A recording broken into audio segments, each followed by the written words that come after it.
Today, I bring you part 3 of this tutorial about the Nikon D3100. Today, we'll take a look at everything about the menu.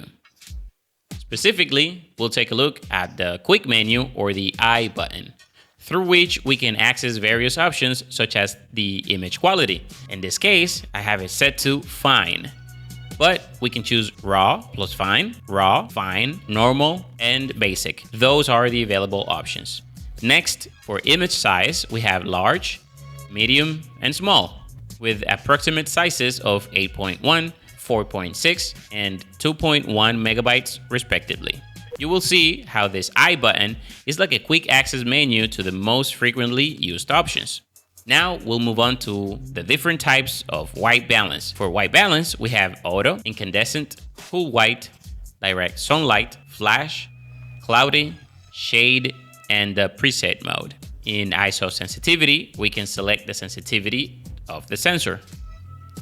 Remember that a lower number means less sensitivity and a higher number means more sensitivity.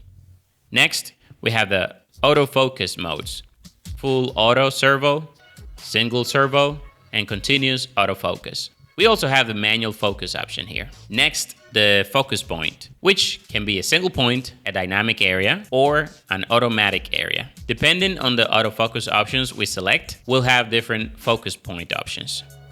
Then we have the metering options with matrix, center weighted, and spot.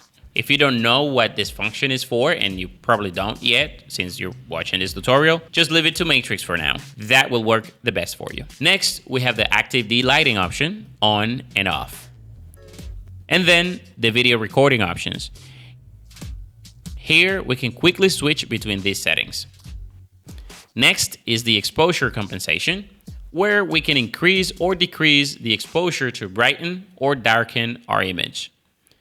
Following, the flash compensation, where we can adjust the flash output, increase it or decrease it.